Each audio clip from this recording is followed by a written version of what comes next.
nervous because I'm here now. Hey guys, welcome into another episode of 410 Sports Talk. James Haskell, along with my co-host Glenn Martin, and we got some serious business to get into today. But before we do, and before I forget, one of the things that we're excited to announce is that we are officially on Patreon. I will have the link in the description. We had some really cool benefits for any of you guys that want to interact more with the show, support the show. Feel free to take a look. Go ahead and subscribe. Let us know if you have any questions at all. We appreciate all the support that you offer us. But without any further ado, this episode, we are going to be going over the 53-man roster. The Ravens have started to, make some initial cuts. And so as that roster starts to thin out and take its shape for the start of the season, we're going to dig right into it. So, Glenn, when we do this, should we talk about, like, for example, when we bring up a category, say wide receivers, should we give some historical context based on how many we carried last year and what our projections are this year? Yeah, I think that's certainly fair. We have pretty much the same coaching staff coming back and the same personnel department. So I'm sure we can kind of assume that they'll at least stick pretty close to these guidelines. I'm sure there will be some change in position, maybe go a little slighter in some and heavier in others. But and that's what we did as well. We didn't stick strictly to that. We use that as a guideline for sure. So let me just pull up last season's. Oh, actually in front of me. So do you want to start it off? Where should we start? Yeah. So I'm thinking we'll start on the offensive side of the ball. Let's start with the easy one. Which one's the easy one? Start with quarterback. Oh, okay. All right. Well, we know who number one is. Obviously. And we carried 3 last year, right? Yeah. 3 quarterbacks last year. Last year it was Lamar, RG3, and Trace McSorley. This year, 1 and 2 haven't changed from me, but there is a change at 3. I still have Lamar and RG3 at 1 and 2. And then Tyler Huntley, I have unseating Trace McSorley for the 3rd spot.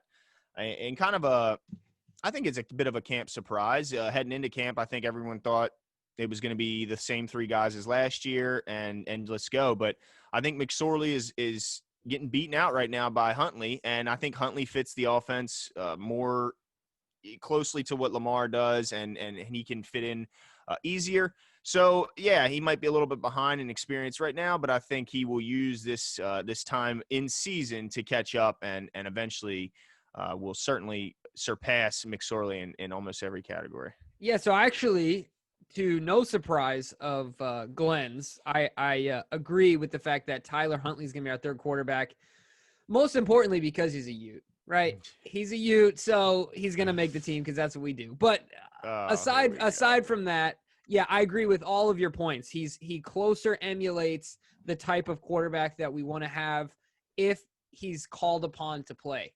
Right. Yeah. Stylistically, he's a better fit. And I mentioned he's more accurate too. Yeah, absolutely. And I mentioned this in our last show. He showed out in college, but had a lot of nagging injuries. And I think that the issue was he didn't get drafted. We know that we got him at a great value from as far as like an undrafted rookie free agent, because I think in a regular season, if teams could have got their hands on him and checked out his physical, he would have gotten drafted somewhere. So now that we got that out of the way, why don't we move on to wide receivers? How many did we have last year? And what I think we'll do with this is we'll go down like simultaneously. You'll say 1, I'll say 1 until we get to our last few to see if we have any differences. Is that cool? Yeah, that'll work.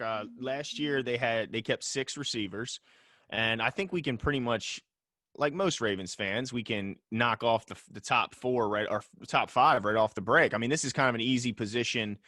Those top 5 are almost guaranteed, being Hollywood, obviously Miles Boykin, James Prochet, Devin Duvernay, and Willie Snead, right? So we're in agreement with those 5? Yep. All right. Well, let us know who the 6 guys, because that's really the one we're all waiting for. Yeah, I'm going to surprise some folks with this, and I'm excited to say that I think Chris Moore is out, and I think Jaleel Scott is going to be the 6th guy. And let me tell you why. I think that while this isn't a hard bar to surpass, like a high bar to surpass, he's already a better receiver than Chris Moore. I understand he's had some frustration in camp, but I've also heard that he's done some good things in camp, had some flashes. And if anybody takes the time to watch, he does participate and contribute on special teams, which is all Chris Moore does. He's only on our team because he's a special teamer. And so I think we give an opportunity for Jaleel Scott to develop one more year. And if it doesn't work, we still got him on the roster, he slides over to tight end. No, I'm totally kidding on that. That's a Madden thing to do. But no, I think Jaleel Scott's the guy. I think he's the guy. He's younger, he's more physically imposing, and I think he's going to make the team. All right, well, I'm going to go with Chris Moore. I'm going to go with the known commodity.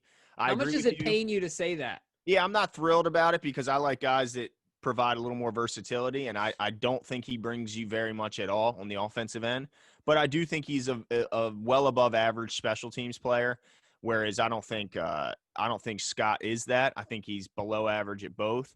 And yeah, so I will say that I would rather have Scott if you're who you're throwing a ball to, but I don't think either one are going to get much clock, if at any, on the offensive end. So I'll stick with the better special teamer in Chris Moore and say he makes the 6th spot. So moving on to the other pass catching role in this Ravens offense, tight end position, and it's got a lot of question marks here. Well, really just one question mark because we know who 1 and 2 are. But last season the Ravens did keep 3 tight ends, so this season we're expecting them to do the same.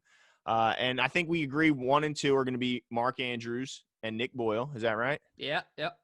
For the third one, I'm going to go a little off the radar here. I'm going to go with the undrafted young guy out of Georgia, Eli Wolf. And the reason being, I see Pat Ricard's role expanding from just fullback and defensive tackle, and he will be, I think, asked to play some tight end and do some blocking as a tight end this season.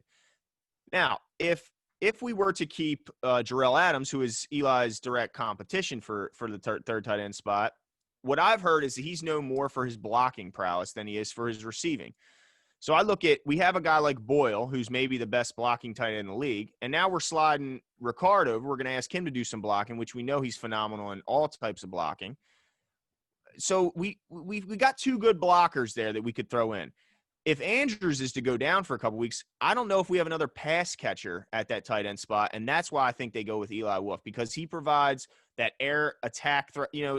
Boyle, yeah, he can do it. He can catch the ball. He's got okay hands, but he's not separating very much. Yeah, he's a horse to bring down, but he's not who you want out there, as your number 1 or number 2 target. He's a dump down material more so. And I think the same goes with, I think the same goes with Ricard. I think you're not going to draw a play up for Ricard or Boyle, but if they're open and they're, as you're going through progressions, your number 1 and number 2 aren't there, then you go to them. But I think if Andrews is to go down, that's going to hurt the offense, even if it's only for a couple weeks. I think Wolf brings some more of that receiving threat at tight end. That's why I go with Wolf. Fair enough. Well, I'm going to disagree with you, and I'm going to fully dismantle your argument here. All right, here we go. Number 1, availability is the best ability. Oh, come on. He got dinged up a little bit in camp. Twice in a short camp. Twice. Okay. So, and we haven't heard a whisper about Jarrell Adams getting hurt. Good or bad, right? That's right. Sometimes no news is good news. Okay. You know what I'm saying? Okay. The other thing is that while I understand your statement as far as receiving and not being much of a threat receiving, the continuity seems to be the key based on the fact that we're in a truncated year. Look, it's one thing to come to a new team. It's a whole different thing to go from college to the NFL. Mm-hmm. And so I think based on the fact that he has some runway in the NFL, while he hasn't been high as far as production when it comes to catching the ball, he has runway. The speed of the game will not be a surprise to him. There's less question marks as far as the NFL and the jump to it. So I think for those reasons, Jarrell Adams makes the team over Eli Wolf. Okay, that's fair. All right, well, let's move on to the slobber knockers, because I think this is an interesting position. And hold on, before we do, one thing that I'm writing down here is I'm writing down the number of undrafted free agents that each of us have so far making the team. You're at 1. So far, I'm at 2. 0. You're at 2? Well, you're at 1. Who do I got? Who's your third quarterback? Oh, shoot, you're right. I'm at 1 and you're at 2. Yeah, you're right. I forgot. Well, it's because Huntley deserved to be drafted. Okay. You know what I'm saying? Yeah. But all right, so you're at 2 and I'm at 1, because I think this will be interesting because this is something we were talking about pre-air. So I'm excited to keep going. Where did you want to go? The slobber knockers, right? Yeah, let's talk the O-line. I think there's the obvious few that are going to make the team, but I think towards the back end it gets interesting. Last year they kept 8 O linemen. Mm-hmm. So if we're going to go similar to that, I think we both are. Ronnie Stanley's a lock. Orlando Brown Jr. is a lock. Bradley Boseman's a lock. Fluker, I believe, is a lock. Tyree Phillips, Patrick McCarry, Ben Bredesen. Those are guys drafted this year. They're all locks to me. And then, so that's 6. So then I got 7 and that's 7. And then I have 8 and 9. I have Skura, who I'm not sure is healthy, but they seem to really like this guy. And then I have Ben Powers as the 9th guy. So I have him keeping 9 this year, as opposed to the 8 that they kept last year, because I don't know how you cut any of these guys. I mean, I don't think you can cut McCarry because you don't know what Skura's got. And for some reason, they seem to never want to let go of Skura, even though, honestly, I'd be perfectly fine with a 6'5" Bozeman being in there. And then you put Tyree Phillips in at left guard, and now you have the most monstrous offensive line in all of football. Yeah. But they don't seem to want to move Bozeman out of left guard. So right now you got 2 centers, it looks like. And one of them is McCarry, who, is an undrafted guy of last season. So I think they're going to end up keeping Skura, and that pushes the number to 9, unless you're telling me they're going to cut Ben Powers in year 2 after a 4th-round draft pick. That would be surprising. So I got him keeping 9. How many you got? Yeah, I have the exact same number and the exact same guys, but this is what I want to add some color to what you were mentioning there, is that it is the most perplexing thing in the world to me that we all have talked to other pundits that have come on our show, and you and I on this show, about your center. You want your center to be intelligent and physically imposing if you can, right? Like, if you can have both. It seems like the Ravens value intelligence maybe over, obviously there needs to be a certain floor you need to reach as far as being physically gifted enough to play the position. But Ben Bredesen is clearly more intelligent than anyone else on this team based on a lot of other things, to quantify intelligence. I'm not saying, football intelligence, but a lot of that translates onto the field. Mm-hmm. Bradley Bozeman is much more physically imposing than Matt Skura. So their fascination with Matt Skura it befuddles me. I don't understand what is it? It's got to be something that I'm missing here. I don't get it. He's got to be so smart, this Skura. He's got to be well, like you said, Bredesen is he has the photographic memory, certified genius. Right. But to me, it's more so, Bredesen. I get if you don't want to start Bredesen, a rookie, even though he was a 4-year starter at Michigan. But to not even it doesn't sound like they've even given Bozeman any looks at center this year. So weird. And I know we spent a lot of time on that, so I don't want to spend too much time on there, but I will continue to beat that drum forever because I just don't get it. And if we start suffering it at center, I'm going to be throwing my hat at the TV because we should have given those guys a shot. You know how I get. Yeah, oh, yeah. You get fired up, and I don't blame you. Now, I just want to point out, now that we went one heavier in the offensive line than the Ravens did last year, which means we're gonna have to cut back somewhere else, elsewhere. So let's just get right into it. Let's talk running back, because this has been maybe the most talked about position group in the offseason after they added J.K. Dobbins, because people are going, wait a minute, how can you fit 4 running backs into this roster when you just broke the rushing record with 3? Yeah, so why add a 4th? We ain't cutting back at running back. I hate to ruin the suspense here, but we ain't cutting back. I just want to say this. I saw the pressers with Dobbins. He looks good. It's crazy because you see Dobbins on the field. He looks physically imposing. Like, he looks impressive, right? You see Ingram, looks like Ingram. But then you see all 3 of them together and you realize how much of a man's man Gus Edwards is. And you're like, dude, this is ridiculous. I saw him in the presser today and I was like, oh, man, I would not want to see him in a dark alley. But with that being said, these are my guys. I'm sure we agree here, at least, obviously. Well, I don't know where we agree, actually. I know JK, Mark Ingram. I'm going to let you go after that to see what your numbers are. Yeah, those 2 are locks, Ingram and Dobbins, and will be the number 1 and 2 back here, however coach decides to use them. But for I'm only keeping 3, Jimbo. I'm not keeping 4 like EDC went out and said and got everybody fired up. I don't see how they keep 4 because that means they go thin elsewhere. And I just went heavier on the O-line to keep Ben Powers. So I say Gus Edwards is your 3rd back. I don't get why there's a fascination with Hill. I understand. The comments blowing up right now. Let me just say this. People, look at what he actually is and not what he was supposed to be. I get he was supposed to be this quick twitch running back that can catch the ball in the backfield, make people miss in a hallway, but he's not that. He's just not. He averaged 3.9 a carry on the best running team in the history of the NFL. Every other running back averaged over 5. And then people can say, well, yeah, but he's the receiving threat, and Gus isn't that. He caught 8 out of 15 targets last year. That's 53%, which is abysmal as a running back. Terrible as a running back. Guess how many Gus has caught in his career? 100% of his targets, 9 out of 9. Love it. 100%. Mark Ingram caught 80-some%. I think it was 88% of his targets last year. To catch 50% of your targets as a running back is pathetic. Yeah, because so that's like cornhole being tossed at you. It's a under. I mean, they handed it to you. I mean, it's ridiculous. And then, yeah, they say he gives us something as a kick return. He was horrible as a kick returner. Look at his kick return average compared to the league average. I mean, it's terrible. He's below average at everything he does. He doesn't run through arm tackles. He can't make anyone miss in the open field. What is he good at? They say all Gus does is run up the middle. That's our whole offense is run up the middle with the running back. Because guess what? Lamar's the one who scares you with the outside run.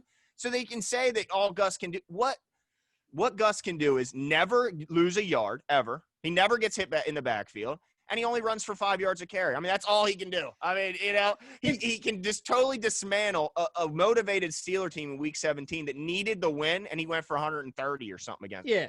It's I agree with you. I agree with you on all this, and I love the way you articulated that. The crazy thing to me now is if Justice Hill makes this team, I actually do have him making this team. But as far as your argument goes, if it were, because I have 4 of them, but if it comes down to him making the team over Gus, the crazy thing to me is that if you're looking at this roster and you're deciding between the two, there's not a single thing that Justice does that JK and Mark don't do better. Right. Mm-hmm. And you can say the same thing about Gus, but Gus does something at least as well as the both of them. Mm-hmm. Right. When it comes to being a traditional inside the tackle running back, I think it's fair to say that Gus is just as serviceable as those 3. Where he's shown he's a starter. Right. Where Justice doesn't come to the just as good in anything. Period. So I'm taking 4 though. So like you said, that's another 1 extra where we're gonna have to go light somewhere else. Yeah. And it's going to be on the defensive side of the ball. I'm just going to. I can tell. I mean, because you went heavy on twice now. Yeah. So let's see. We got anything else on the offensive side of the ball or moving? So you're keeping Edwards and Hill and Dobbins and Ingram, and I'm only keeping 3. Okay. Yep. All right. So fullback, I guess we're both going to keep 1. It's going to be Pat Ricard. So no secrets there. Yep. And that wraps up the offense. Yep. So I'm equal as far as a total number is what the Ravens were last year. I went heavier in the I know I'm a little heavy. That's right. Yeah, I went 1 heavy in the offensive line, and everywhere else I'm equal to what they were last season. Right now I'm at 26 guys on the roster. Wow. Okay. All right. So you're significantly, you're 2 heavier than they were last year. I'm 1 heavier. Okay. All right. So let's move to the other side of the ball. I want to see where you're making those cuts. Let's start at inside linebacker with the young guys. What do you got?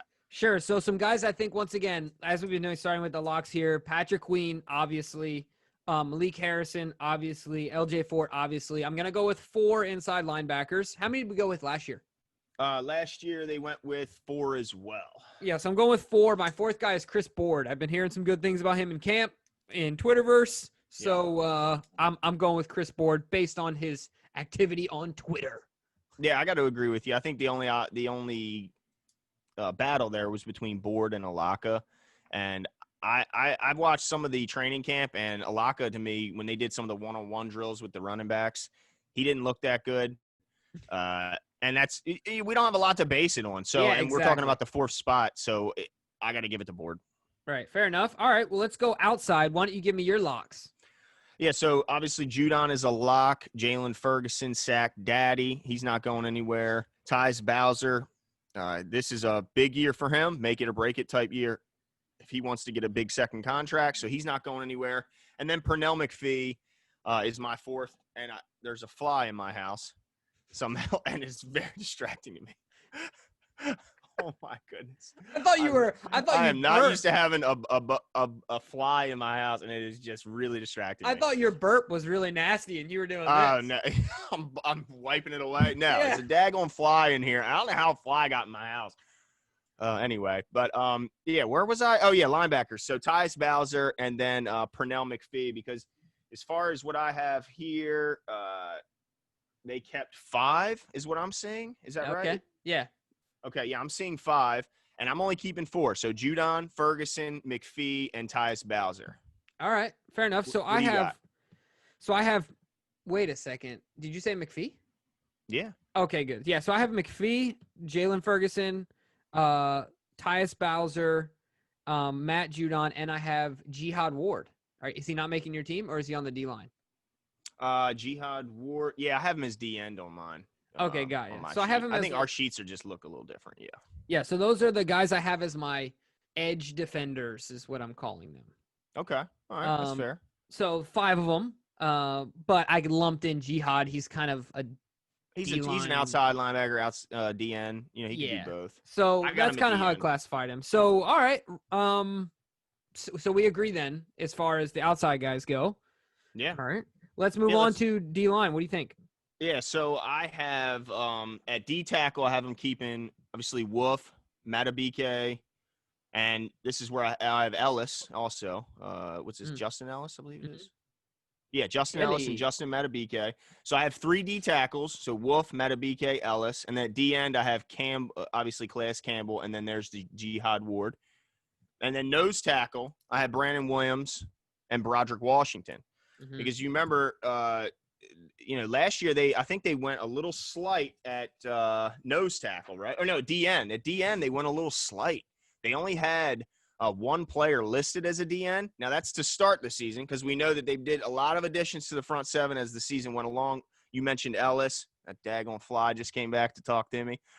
You mentioned Ellis, and who was the D? The other – it's Ellis and – Jihad? Jihad is the other two. Yeah, they brought them both in. Yeah, they brought them both in late. So I don't really know how that affected the roster, but right now I'm just looking at the week 1 roster, and neither were on it. But that's how I have it shaken out. All right, so I got pretty much all the guys that you mentioned. Brandon Williams. Now, I went lighter in the D-line department. I only have 1, 2, 3, 4, 5 guys. Broderick Washington, Justin Matabike, Calais Campbell, Brandon Williams, and Derek Wolfe, because I think we got a couple guys on quasi-retainer. I saw some stuff of Pecco out there doing some work in his backyard in Long Beach, up on Twitter. He's still ready to play. I think they feel confident that they can pull in some guys if they need to. So who are you getting rid of? Oh, I don't have Jelly. I don't have Justin Ellis making this team because I went heavier on the offensive line. And that's fair. I think Ellis and Pecco might be – I mean, Ellis may be harder than Pecco, obviously, at this point to get. But I think you're right. They could be that 54th guy on the roster that sticks around and is called on when needed. But, okay, that's fair. So you got Ellis out the door. Yep. And that's where you're going a little lighter than me to make up for your offense. Okay, all right, that's fair. Let's go to the cornerback room because when the season in the offseason, first began, I said this is the most lock of a position I've ever heard. But then we had some injuries and some things have changed since then. So I'm going to give my first 5 because I think our first 5 are in agreement. Okay. So cornerback, we have Marlon Humphrey, Marcus Peters, Tavon Young, Jimmy Smith, and Anthony Averett as the top 5. Yep. Is that what you have? Yep. Okay, and last year you said obvious. We carried 7, right? Yeah, we carried 7 last year, so they went a little deeper. Now, one of those I believe was Bethel. So, he's obviously much more of a contributor on special teams, but yeah, he was considered a corner. So who's your 6th corner? Is it going to be? That's right. Nurse? That's right. It's Josh Nurse, baby. 2 for 2 for the undrafted rookies out of Utah. One of the best defenses in the country, represented the most seniors in the Senior Bowl, the University of Utah. Josh Nurse, the 6'3" corner, represented by our guy. Evan. Is that a good thing to have the most seniors in the Senior Bowl? I think it is, and it isn't. Because most of the great prospects don't make it to their senior year. Right. It is and it isn't. That's the thing, is that they're the best of the ones that are remaining, in my opinion. You know what I mean? Yeah, that's fair enough. Yeah. So I'm taking Josh Nurse, and I think a lot of that has to do with the fact that we're not a blue chip program more than anything. It takes time for those guys to get they're not getting a bunch of 5 stars. Yeah. So coming out of high school. Yeah. So I am taking my 2nd undrafted free agent. That's Josh Nurse as my 6th corner, and I'm not going for a 7th. So that's my other spot that I'm going lighter on than last year to make up for my extra running back. Yeah, and I agree. That's Nurse as well. I'm excited about Nurse. Yeah, he might lack some top-end speed, but the guy is tall. He's got length. I mean, I'm excited to see what he's got because the other guy would have been Biggie. It would have been Iman Marshall, but we know that he's had some injuries, so that's not going to be an option. So Yeah, I'm excited to see what the young guys got. Yeah, and if I'm not mistaken, I think I mentioned this before, Josh Nurse went through a position change. And so knowing the receiver position, having that nuance to his game, I think will help. And so that's another thing that's worth considering, is that he's played on the other side of the ball. He's played that receiver position. Yeah. So having that knowledge can help make up for some of the speed and other things that he has, plus the height. So, all right, where you want, I guess the only other position to go before special teams is safety, right? Yeah, let's absolutely. Yeah, let's move on to safety. Obviously, that's been in the news with Earl Thomas being released and the craziness trying to fill in for him. And it looks like Deshawn Elliott is going to be that. So obviously, let's start with Deshawn Elliott. He's going to make the roster. According to our lads, he's our only free safety on the roster. I mean, I can see why they would label him that. I'll say that Geno Stone to me is a free safety, although he has physical limitations. The film I watched, he was asked to play a lot of deep zone coverage, and he played it well. Now, I mean, we'll wait and see if his length and lack of speed comes back to bite him, because he is one of the rare players that had negative length. That's just rare. To have negative length as an athlete is something you just never see. So he has athletic and physical limitations, but he seems to have been able to make up for that thus far with smarts and instincts. So let's see if that carries over the next level. So I have Deshawn Elliott, Stone, Anthony Levine, and then obviously Chuck Clark, who is the leader back there now, even though he's quite young himself. And I think Chuck could do a little bit of free safety work. He did a little bit last year with, for confusion's sake. Wasn't back there a ton, but I could see Chuck Clark. Obviously, he's known for his smarts, so I don't see that would be an issue. So it would come down to instincts and stuff like that. But I think Clark could play some if need be there as well. But yeah, it's going to be interesting to see how that free safety spot is held down. Yeah, no, I agree with you as well. I think that I have a nickname for Geno Smith. You ready for this? I'm ready. You mean Geno Stone? Geno Stone. Seabiscuit, baby. Why is that? Because you remember in Seabiscuit when they said, I got a jockey that's too big and a horse that's too small. That's true. Right? That's true. I mean, he is unique in that, is he not? Yeah, absolutely. That is incredible. But that only speaks to how instinctual he is, intellectual he is, and to be able to overcome some of those physical limitations. So it's impressive. Yeah, no doubt. So, all right. So I don't think we have any other surprises unless you think that Townsend is going to make it as a punter over Sam Cook. No, I think we're going to go Tucker, Cook, and Morgan Cox. The Wolfpack is back in business. The best in the league, no doubt about it. So yeah, that's my 53. And you heard Jimmy's 53. Yep. So let us know. I mean, I guess who were the shocks? Who were the surprises? Were there many? I mean, yeah, I think nothing crazy, but I think that maybe me cutting Justice Hill. But let me just say this: why in the world can we not get him through to the practice squad? Like who in their right mind during, especially this season of all seasons, would sign him to their active 53-man roster if the Ravens decide to cut him and see if he go through waivers? I don't think there's any team that would sign him to their active roster. Yeah, I agree with you 100%. Everyone's talking about how he won't get through waivers. Like you said, why? I don't see it. I mean, the only thing it can be is maybe he's got a coach that he knew in college that's in the pros now and wants to pick him up. It's the only, that would be a very unique situation. But I want to say that because I heard a commenter said, guys, if you want to move him, you can't be bashing him. Look, we're not giving away any trade secrets. Any talent evaluator, turn on the tape and look at him and know that they're not going to give up no 5th or 6th round pick for this guy. That's awesome. Well, you guys let us know what your thoughts are. I think that's the big one. And I can feel it, Glenn. The comments are just going to start piling in. Are you Justice Hill or team Justice Hill, team no Justice Hill? I haven't making the team because I think the Ravens are stubborn about cutting their picks. Tell that to Dalen Mack. Yeah, that's true.